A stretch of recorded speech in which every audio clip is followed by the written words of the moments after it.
Welcome to the deep dive. Today, we're tackling, well, kind of a big one.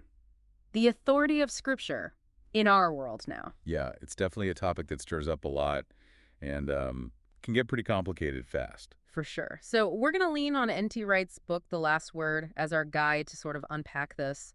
And we know you, like us, probably want to really get a handle on this without drowning in, endless debates. Exactly. Think of this as a focused look, a shortcut almost, to the heart of the matter when we talk about the Bible's authority. Right. Jumps right in, actually, mentioning what he calls the Bible Wars. Ah, yes, those really intense, sometimes quite heated disagreements about Scripture. They've been around forever, but they feel very current too. Totally. Yeah. I mean, you see it in debates about sexual ethics or questions about how reliable the Gospels are. Even stuff that pops up in pop culture, like the Da Vinci Code effect he mentions, you can definitely sense the tension around it all. Right. And that's really what we want to get into in this deep dive. We're not here to, replay old arguments or declare winners. No, definitely not. We're taking our cue from Wright and trying to move past maybe simplistic ideas of what biblical authority means. To really explore what it actually means for Christians living today in the 21st century. Okay, so the central question, really, that Wright pushes us towards is how can the Bible genuinely be authoritative now? Considering everything, cultural changes, philosophical debates, all the diverse theological views out there. It's a huge question. Let's start unpacking it. Where does Wright begin? He starts with a really foundational point. He argues that saying authority of Scripture is actually, it's like a shorthand. A shorthand for what? For the authority of the triune God exercised somehow through Scripture. That's his key phrase. Okay, wow. That immediately shifts the focus, doesn't it? Completely. It's not about the book itself having some inherent magic power. Right, but about how God actually works through it. Precisely. And Wright points out the Bible itself often directs us away from the text, in a sense, towards God's ultimate authority. Which he says is ultimately delegated to Jesus Christ. Yeah, he brings up Hebrews 1, how God spoke through prophets, but now speaks through his Son. And John 8, where Jesus talks about speaking the truth he heard directly from God. Exactly. So the text points beyond itself.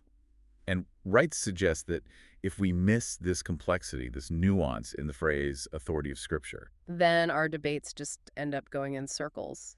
Sterile, as he puts it. yeah, pretty much. Yeah. We end up arguing about the wrong thing or maybe arguing in the wrong way, like trying to unlock a door without understanding the lock mechanism. So it forces us to ask deeper questions then, like what do we actually mean by God's authority, and what role does Scripture play within that bigger picture? It's not the source of authority, but a channel. Something like that, yeah. A means through which God exercises his authority. Yeah. And it's vital to remember, Wright really stresses this, that Scripture historically wasn't just seen as, a reference book for settling arguments. Right, it wasn't just theology homework. Not at all. Yeah. It was and is deeply embedded in the church's worship, its prayer life, its praise.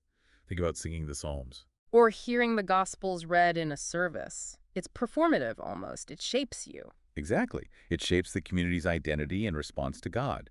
But then Wright also dives into how our contemporary culture makes understanding this tricky. Ah, the challenges from modern and postmodern thought he mentions. Yeah. He explains how modernism, starting around the Enlightenment, sort of challenged the church's big story, its meta-narrative. And then postmodernity came along and basically questioned all big stories, right? Including modernism's own narratives about reason and progress. Precisely. So the Bible, which presents this huge overarching narrative from creation to new creation, well, it gets viewed with suspicion. Like it might just be a power play, a way to control people. That's the suspicion he identifies.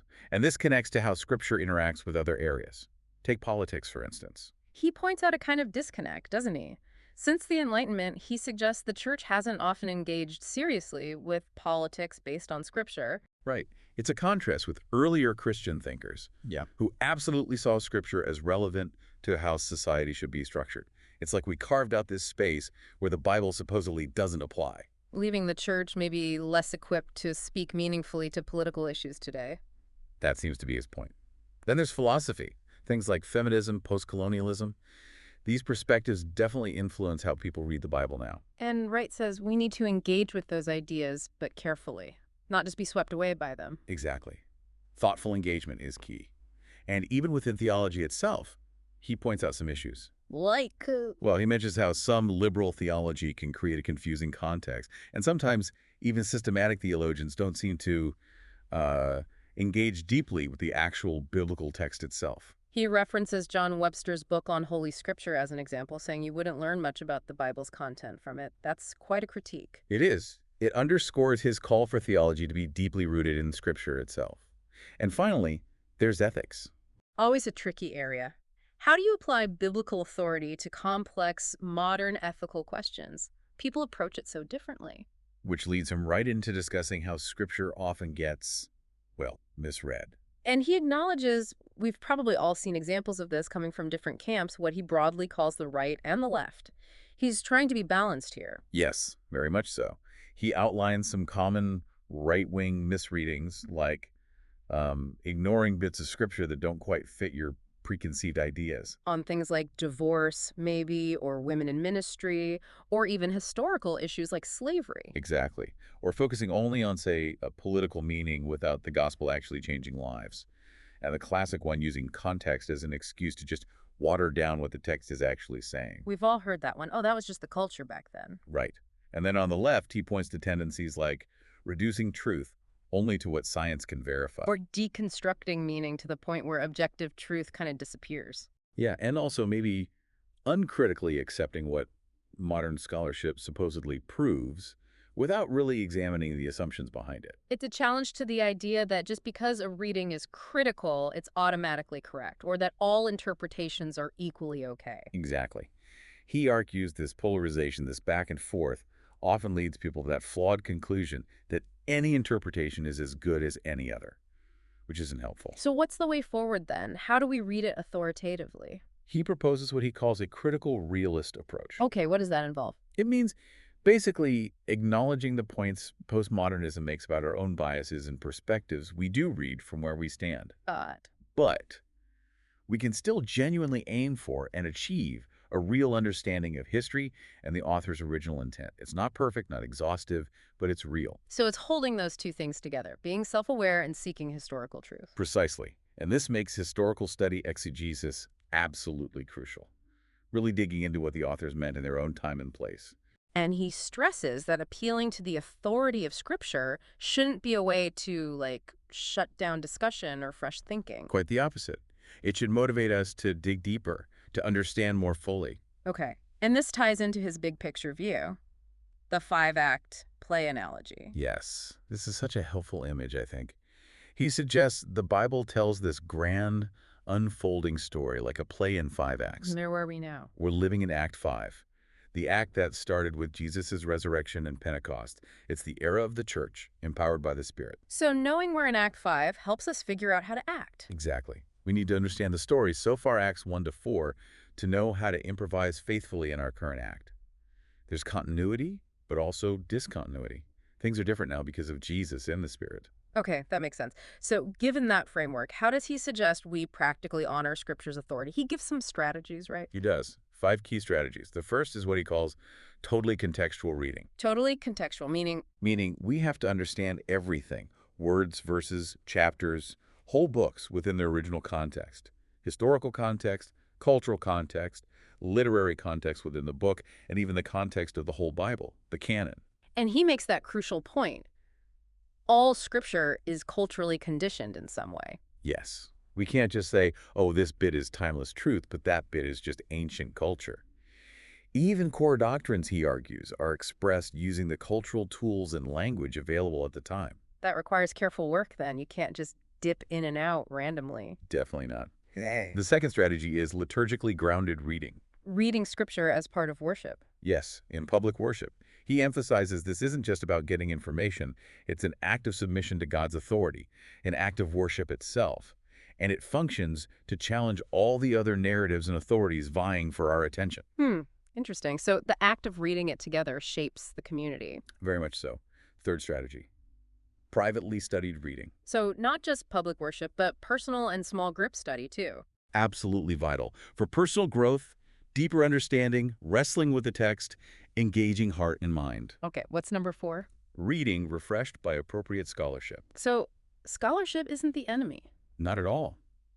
Wright sees good, responsible biblical scholarship as a gift to the church. It helps us dig deeper, understand nuances we might miss. But it needs to be appropriate, he says. Meaning? Meaning scholarship that aims to serve the church and understand the text better, encouraging openness, but also loyalty to the faith community, not just scholarship for its own sake, perhaps. Right. And the last one, number 5. Reading taught by the church's accredited leaders. The role of pastors, teachers. Exactly. Yeah. He sees a crucial role for leaders in teaching Scripture, helping the congregation connect it to the church's mission and daily life. It's a core part of their job, not just admin. Guiding the community in wisdom. That's the idea. So bringing it all together, what does this mean for you listening? Well, it seems the big takeaway is that the authority of Scripture isn't simple. It's not a slogan. No, it's deeply tied up with God's own authority. Yeah. And it requires us to engage with the Bible really carefully, thoughtfully, contextually, and constantly. And that's really what we hope to give you in this deep dive, a pathway into those complexities, drawing on Wright's insights without hopefully making your head spin too much. So maybe here's a final thought to chew on, something Wright's framework really pushes us towards. If we are living in Act 5 of God's great story, The time after Jesus' resurrection, the time of the Spirit. right, how does that idea actually reshape how you read the Bible day to day? And maybe more importantly, how does it reshape your sense of purpose, your role in God's ongoing work in the world right now? That's a great question to reflect on. How do we faithfully live out this story we're part of? How do we embody Scripture's authority in our lives, our communities? Loads to think about there. Hmm. And for anyone who really wants to go deeper into the scholarly side, Wright does include an appendix in the book with more resources. Good to know. Well, thanks for joining us for this deep dive.